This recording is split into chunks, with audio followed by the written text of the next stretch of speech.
दोस्तों आप देख रहे हैं द मिथिला और मैं यहाँ नेपाल की मार्केट में आया हूँ और ये जानने आया हूँ कि यहाँ पे हमारे देश में ज़्यादा महंगाई है या नेपाल में ज़्यादा महंगाई है। हमारे यहाँ बहुत तराई चल रहा है कि सबसे ज़्यादा जो महंगाई है वो इंडिया में महंगाई है। तो मैं आया हूँ नेपाल में ये देखने के लिए कि क्या सच में इंडिया में महंगाई है या कोई अदर देश में भी महंगाई है। जैसा कि हमारे यहाँ कहा जाता है कि पेट्रोल नेपाल को इंडिया देता है पेट्रोल, और इंडिया में महंगा है पेट्रोल, नेपाल में सस्ता है पेट्रोल। तो मैं खुद यहाँ आने के बाद पहली बार पेट्रोल लिया और यहाँ पे जो इंडियन रुपीस के हिसाब से अगर बात करें तो 115 रुपये लीटर इंडियन रुपीस से यहाँ पेट्रोल मिल रहा है। और वहीं नेपाली रुपीस की बात करें तो 182 रुपया नेपाली रुपया होता है 1 लीटर पेट्रोल का, और इंडियन 115 रुपया होता है। तो आप खुद अंदाज़ा लगाइए, इंडिया के किसी भी स्टेट में 115 रुपये पेट्रोल नहीं है और नेपाल में ही है। कहूँगा मेरे इस तरफ तालाब है तो मैं सोचा तालाब भी आपको दिखा दूँ। और ये मेरा बच्चा है और अच्छी नेपाली जानता है ये, और ये हम लोग का गाइड करता है, हम लोग को गाइड करेगा ये और कर रहा है गाइड यहाँ। और रेट भी पता करेंगे कैसे मिलता है यहाँ सामान, हमारे यहाँ से महंगा है या सस्ता है। बेचा जा रहा है, क्या रेट है आलू? हाँ भैया 40 रुपये किलो। बेटा क्या रेट हुआ 1 किलो आलू? हाँ इंडियन क्या रेट हुआ? 25 रुपये किलो। क्या रुपये दे रहा मूली? 50 रुपये किलो। अब भारू कैसे हुआ? 32 रुपये। हाँ तो दोस्तों 50 रुपये किलो यानी नेपाली 50 रुपये किलो है, और भारू यानी भारू यहाँ इंडियन को बोलते हैं, तो इंडियन 32 रुपये किलो। और ये कैसे गोभी? 40 रुपये नेपाली। अच्छा ये इंडियन 25 रुपये बता रहे हैं गोभी।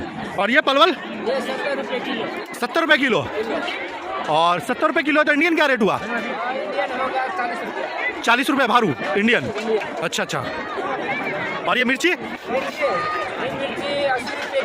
80 रुपये किलो, तो 50 रुपये किलो। हाँ मिर्ची सेम रेट है, लगभग सेम है, मिर्ची एक एवरेज रेट है। दे दिया आपने? ये गोभी का? अच्छा इस गोभी का भी बता दीजिए, फूल गोभी का। अरे बाप रे भाई, इंडियन कैसे हो गया भाई? कैसे हो गया बेटा इंडियन? 120 रुपये। ये नेपाली है तो इंडियन कैसे हुआ हो? हाँ इंडियन कैसे हुआ?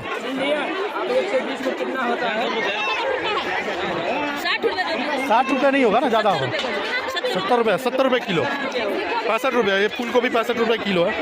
65 रुपये लगभग सेम रेट है, बहुत ज़्यादा महंगा तो नहीं कह सकते, लगभग सेम रेट है इंडियन से। कितना देखिए? 20 रुपये पाव।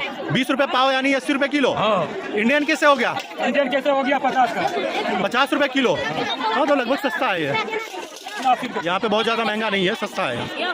टमाटर सस्ता है हमारे यहाँ से। वो भी 100 रुपये। कितना देखिए? 50 रुपये प्याज। तो इंडियन कैसे हो गया? इंडियन कैसे हो गया? 30 रुपये किलो। अच्छा और आलू? वो थोड़ा मार्केटिंग करने में लगा हुआ है, कस्टमर देखने में, चलो कोई बात नहीं है। साग कितना देखिए? 40 रुपये है। इंडियन कैसे भाग गए?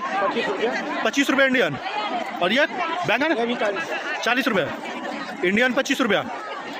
सब्जी का रेट लगभग सेम है ना। और ये गोभी, ये गोभी कैसे दे रही है? 120 रुपये। और इंडियन कैसे हो गया? 65 70 रुपये के आसपास। हाँ बस। ये कैसे दे रहे हैं? कोई इसको तोड़ी बोलता है, हम लोग इसको घिवड़ा बोलते हैं, नेरुआ बोलते हैं, हमारे यहाँ इसको घिवड़ा बोलते हैं। मैं बिहार से। क्या रेट है ये? 40 रुपये यानी 25 रुपये इंडियन। और ये लौकी 140 का पीस बोले था, इंडियन 70 रुपये। लौकी हमारे इधर भी ऐसी नहीं होती है यार, पतली पतली सी होती है, लंबी लंबी सी, लेकिन यहाँ की लौकी कुछ अलग ही दिख रही है। और वो साग आपका ये है? अच्छा क्या रेट मिलता है वो साग? 40 रुपये।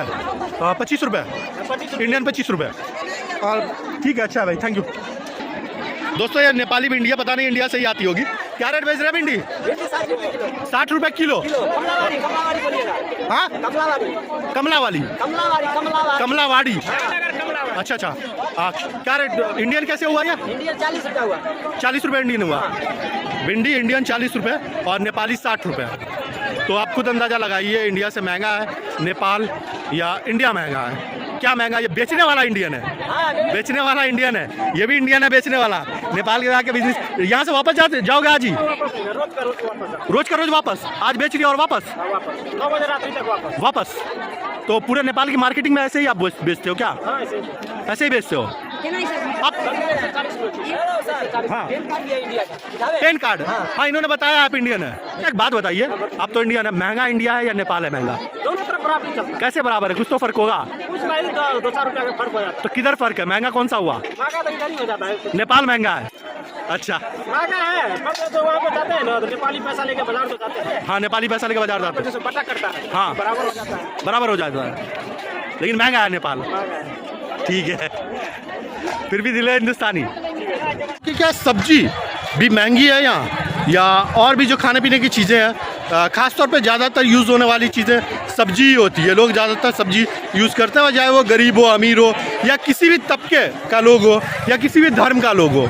पेट तो सबका एक ही है और खाना भी एक ही खाते हैं। तो इंडिया थोड़ा सस्ता है, नेपाल थोड़ा महंगा है, लेकिन हमारे देश के नागरिक खुद हमारी सरकार को कोसते हैं कि सबसे ज़्यादा महंगाई हमारे देश में है। लेकिन ऐसा नहीं है, अगर किसी दूसरे देश में जाएं तो आपको अपना देश सस्ता लगेगा, और दूसरे के देश में जाएंगे तब पता चलेगा ना। हम निकलते ही नहीं है बाहर, तो कैसे पता चलेगा? यहाँ पे नारियल भी बिक रहा है, और नारियल वाले से पूछते हैं यहाँ पे क्या रेट चल रहा है नारियल भैया? 70 रुपये नेपाली, 70-80 रुपये नेपाली। हाँ। तो इंडियन कैसे हो गया? इंडियन हो गया 25-30-40। 25-30-40। हमारे यहाँ एक एवरेज जो चलता है वो 30 रुपये चलता है, तो 10 रुपये एक्स्ट्रा जा रहा है यहाँ पे, और इंडियन 10 रुपये यहाँ का 16 रुपये बनता है, तो थोड़ा महंगा हो गया है यहाँ। बाकी नॉर्मल है। ये चेक क्या कर रहे हैं इसको ऐसे से, या ऐसे चेक क्या करते हैं इसमें? पानी वाले का ज़्यादा रेट होता है या विदाउट पानी वाले का? पानी वाले का ज़्यादा रेट होता है। ठीक है, तो दोस्तों मैं नेपाल के एक मॉल में आया हूँ, मॉल के बाहर खड़ा हुआ हूँ। मॉल का नाम है, क्या नाम है सर? J&M टावर, ये मॉल का नाम है। और नेपाल के इस मॉल में आया और देखते हैं महंगाई क्या है, कितना महंगा यहाँ पे आइटम मिल रहा है। चल के एक बार ज़रा देखते हैं यहाँ। ये एक मॉल है बहुत बड़ा, और ये सिरहा जो नेपाल का एक डिस्ट्रिक्ट है, उस डिस्ट्रिक्ट पे हूँ, और देखते हैं यहाँ पे महंगाई कितनी है, इंडिया के मुकाबले नेपाल में महंगाई कितनी है। आ जाओ। तो दोस्तों मैं एक शॉप पे खड़ा हूँ, और ये शॉप है कपड़े की, आप देख सकते हैं कपड़े की शॉप है। मैं इस टी शर्ट के बारे में बात करूँगा इनसे। क्या रेट है इस टी शर्ट का, आप बताएंगे ज़रा? 750 रुपये इस टी शर्ट को। देखिए आप, कोरियन है, इस टी शर्ट को। हाँ, कोई ब्रांड है या नॉर्मल है? ये कोरियन है, इधर ब्रांड बोल कहते हैं, इंडियन या नेपाली नहीं है, ये कोरियन कोरियन है ये ब्रांड ही हुआ। अगर कोरियन है तो ब्रांड है, अच्छे फैब्रिक है। फैब्रिक है, हाँ फैब्रिक लगा हुआ। 750 आपने नेपाली बताया? जी। इंडियन पे करेंसी से 465 रुपये का। इंडियन 465 रुपया। एक टी शर्ट आप यहाँ पे देख सकते हैं, इंडियन रुपीज़ से 465 रुपया है। और मैंने जो पहन रखी है, मैं खुद जो पहन रखा हूँ, जो आपको ब्लैक वाली टी शर्ट दिख रही होगी, ये इंडियन 300 रुपये की है। फ़र्क बस इतना है, ये नेपाल का एक टाउन है, सिटी है, और जो मैंने ख़रीदी है ये दिल्ली से ख़रीदी है, जो इंडिया का कैपिटल सिटी है। और ये वाला टी शर्ट अगर आप अंदाज़ा लगाएं तो कितने रेट तक का यहाँ मिल सकता है? यहाँ पे 6 महीने में आपको 300 रुपये मिल जाएगा। 300 रुपये में मिल जाएगा। तो अगर ये मान लें कि हम कपड़े में कोई महंगाई नहीं है, यहाँ पे महंगा है, देश महंगा है थोड़ा। हाँ? इंडिया के 25%, ये देश महंगा है। महंगा 25%। यहाँ का पब्लिक 25% महंगा, आप खुद मानते हैं इस बात को? कपड़े के मामले में नहीं, हर फील्ड, कोई भी आइटम हर फील्ड में। गाड़ी वगैरह में तो 100% है। गाड़ी भाड़े में, गाड़ी वगैरह जो वेसल है, मोटरसाइकिल, बाइक, हाँ उसमें 100% नहीं, 150 तक है महंगा। 50% तक, 100 + 50, 150। 150 जैसे अगर 1 लाख की गाड़ी है इंडिया की, हाँ। यहाँ पे कम से कम इंडियन करेंसी में यानी 2.5 लाख की गाड़ी है। आप इंडिया से ही हैं या नेपाल से? तो हम लोग यानी नेपाली के बॉर्डर पे, तो इसलिए सब कुछ हिंदी वगैरह। अच्छा, नेपाल से आप? जी। ठीक है, थैंक यू। इस मशीन का है आपका नेपाली 32,790 रुपये। और इसको इंडियन में कन्वर्ट करें तो सेमी ऑटोमेटिक है ये, नेपाली 32,000 रुपये बता रहे हैं, लगभग 20,000 पड़ जाएगा। इंडियन 20,000 रुपये, भारू 20,000 रुपये। इधर और आइए, एक मशीन और है, इसका क्या रेट होगा? आपको 20,000 रुपया है। इंडियन कितना होगा? इंडियन आपको 12,000 रुपया होगा। 12,000 रुपया। ये मशीन 12,000 रुपया लगभग। ये भी ऑटोमेटिक है? नहीं, ये सेमी ऑटोमेटिक। सेमी ऑटोमेटिक है ये। तो इसमें क्या क्या आ जाता है? बस ये इसमें से है, ये आपको ड्रेन हो गया, इसमें हाँ। सुखाना है, इसमें आप कपड़ा रखिएगा, धुलाएगा, हाँ। ठीक है। इसमें से निकाल के आपको सुखाना है ना, हाँ। इसके बाद आप इसे हाँ, और ये जो है 7 kg का है ना, हाँ। यहाँ पे 7 kg लिखा हुआ है। और नेपाल में इसका आपने फाइनल रेट इंडियन रुपीज़ से 12,000 रुपये बताया। लेकिन अगर मैं इसका इंडियन रुपीज़ इंडिया में बताऊँ कि इंडिया में ये कितना में मिलेगा, तो इंडिया में 7-7,500 रुपये का मिलेगा। मिलता है? भंसार कटा के लाना पड़ता है, करियर CLC क्या गवर्नमेंट अच्छा, ये इंडिया से ही लेके आते हैं? सब इंडियन है ना, मेड इन सब मिलेगा आपको 20%। कितना? 20% बिल क्या ले लेता है? ब्लैक करने वाला? हाँ हाँ। हाँ इसके बाद भंसार कटाना पड़ता है। हाँ, तो उसके भंसार उसार कटा के लगभग वैसे ही पड़ जाता है, लगभग वैसे ही पड़ जाता वैसे है। ही पड़ जाता है। अच्छा, आप अगर एक बात और आपसे पूछूं, ये इंडियन सामान जो ये इलेक्ट्रॉनिक सामान है, नेपाल इंडिया के रेट में क्या नेपाल देता है? यानी इंडियन जो एक्चुअल प्राइस है उससे कितना महंगा यहाँ पर, कितने % महंगा नेपाल महंगा का? नहीं होता है बॉस। जैसे होता है कि अब 1 पीस 2 पीस तो ऐसे ही आदमी लाता है, चोरी चकारी करके बहुते रोड सब है ना, कहीं ना कहीं से ला लेता है। लेकिन जैसे कि हम सब इधर सर्विस देते हैं, इंडिया से लाएंगे ना कोई सामान भी, जैसे हम वॉशिंग मशीन किन के लाए, उसका कोई सर्विस नहीं होता। का इंडियन आदमी देता है सर्विस, लेकिन नेपाल में आके उसका सर्विस फिर इसको ढो के कौन ला जाएगा फिर दोबारा? वारंटी इसकी खत्म हो जाती है। हाँ, वारंटी जैसे हम सब। अच्छा, यहाँ पे आपने सैमसंग का भी रखा है। वो अगर रेफ्रिजरेटर की बात करूँ, यहाँ पे आपके पास लगा हुआ है, सारे इंडियन ब्रांड है रेफ्रिजरेटर में। नहीं, सब नेपाली है, नेपाली भी ब्रांड है। ऐसे ये और किसका ब्रांड है? ये और जो है ये केल दुगल का है। केल दुगर का है। अच्छा, उस साइड में आपने LG का रखा है, सैमसंग का रखा है। तो अगर वो खराब हो गया तो उसकी वारंटी खत्म है? नेपाल में वारंटी नहीं मिलेगी? नेपाली है, 10 सब साल का नेपाली है। अच्छा ये सब नेपाली है, इसमें 10 साल का वारंटी मिलेगा आपको, घर में सर्विस मिलेगा। हाँ, सब सुविधा है, कुछ भी होगा कंपनी का आदमी बना के देगा आपको। अच्छा, मैं ये पूछना चाहता हूँ कि अगर मैं कोई सामान, ये की सामान इसी, अगर मैं आपकी बात कर लूँ, ये आपका मिक्सर है, हाँ, इस मिक्सर को मैंने इंडिया में 1000 रुपये में लिया।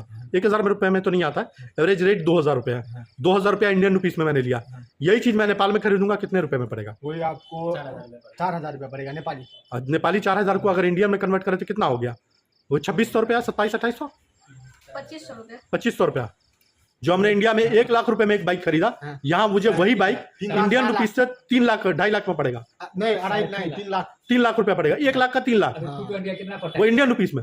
इंडियन रुपीज में 2 लाख। 220 का 220 पल्सर हाँ, एक 60-70 का इंडिया में, हाँ, 160-70 है। यहाँ पे कितने में मिलेगा? लगभग 3-4 बुझे ना, 4 लाख नेपाली। 4 लाख नेपाली, साढ़े 3, 4 बुझू ना, 375। 375 पड़ गया, 4 तो बुझिए ना, 2.5 लाख इंडियन हो गया। फिर 2.5 लाख हो गया। बड़ा महंगा है ना इलेक्ट्रॉनिक सामान, या फिर मोटर बाइक जो भी है, बड़ा बहुत महंगा है ना।